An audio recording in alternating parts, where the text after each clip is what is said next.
Miss Simpson travels throughout the United States, ministering the gospel, empowering upon the women who have suffered catastrophic and traumatic events, and teaching basic financial principles and biblical references. Let's give it up for Nicole Simpson.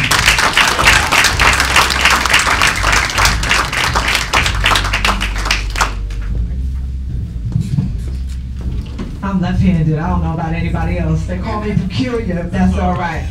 Good preaching make a preacher want to preach. So I don't know about anybody else. If the preacher man come up, I'm going to try to raise her down because I came here to talk to y'all today. I didn't come here to preach, but y'all started off with, I have so much to thank God for, and then, you know, the right reverend came in, and I don't know, I'm just excited and honored to be here on this morning with all of you.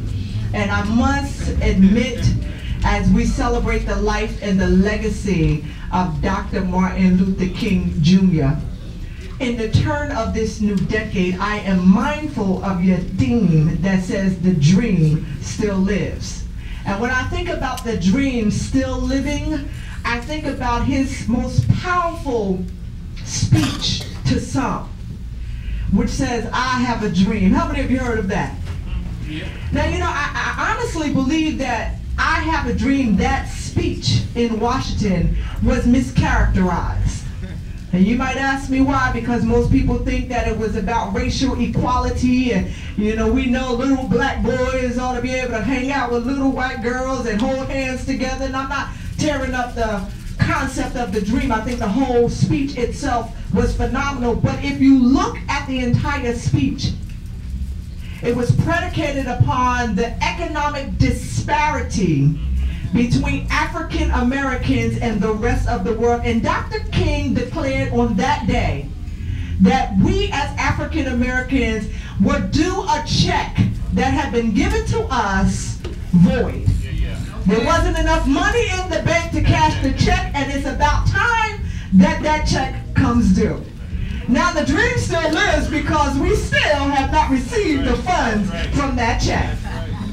Now it's amazing because that I have a dream speech has been mischaracterized in such a way that it makes me mindful of how many of us in this room have been mischaracterized.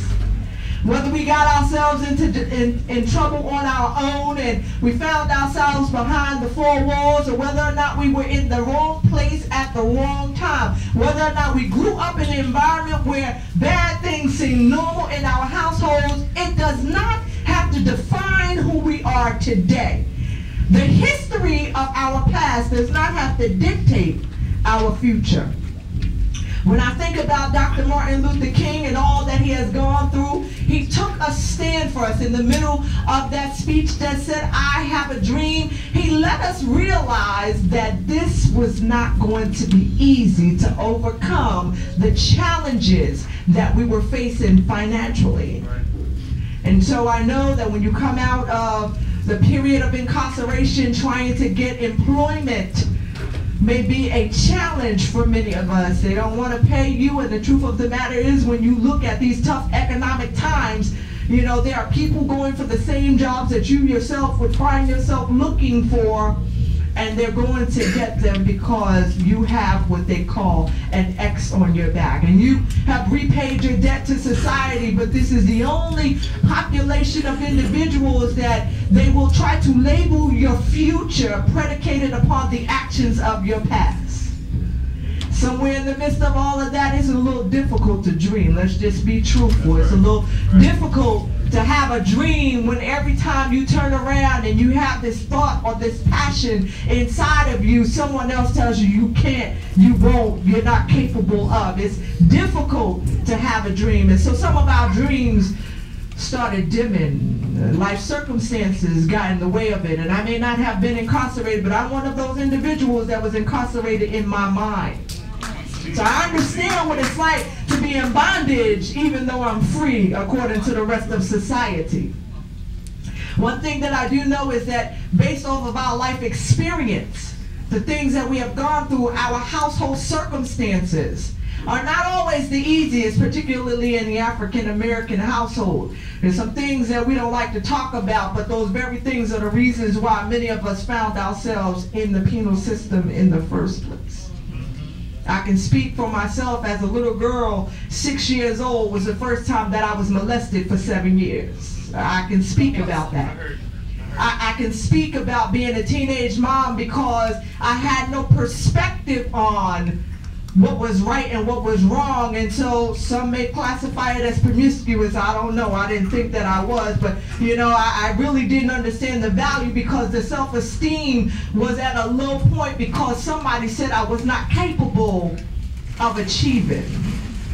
Some of us have parents that, you know, our generations, when we think back into our memory banks, we can look at our mothers being alcoholics and drug addicts, and we can look at our fathers being alcoholics and drug addicts if he was there. And if you look at grandma and granddad and great-grandma and great-granddad, you see generation after generation after generation of substance abusers. And so it became normal and natural for you to start puffing, passing your 13th year of your age. And you can look at it in your children because that's the history of which you came from, and nobody told you that that does not have to define you.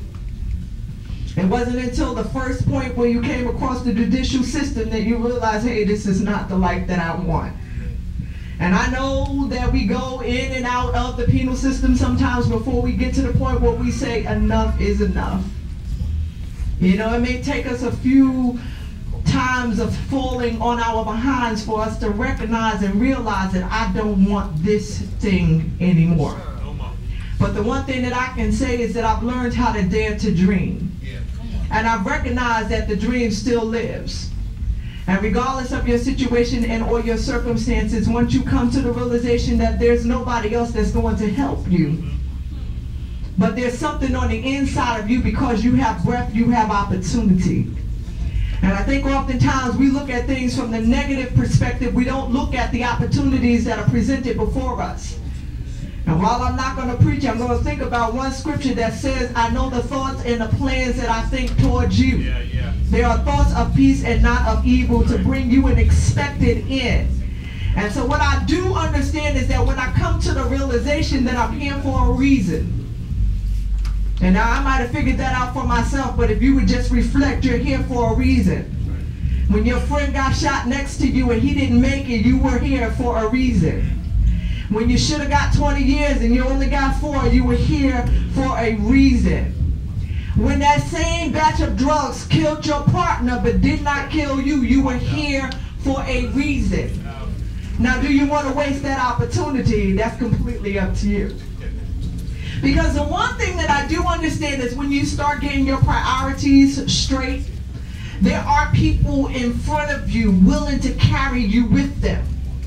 But the way that you begin to recognize those that are in front of you is because you've gone and you've turned around and you've helped somebody behind you.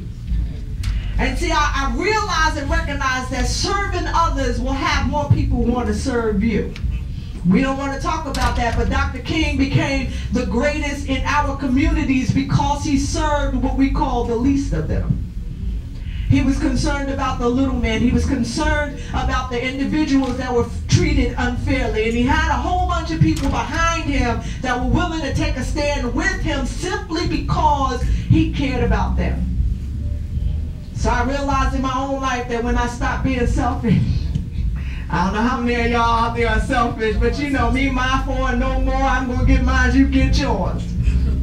I didn't get that far off of that methodology. I just want you to know I got a little more successful when I started thinking about somebody outside of my own household. When I had a vested interest in somebody else beside myself.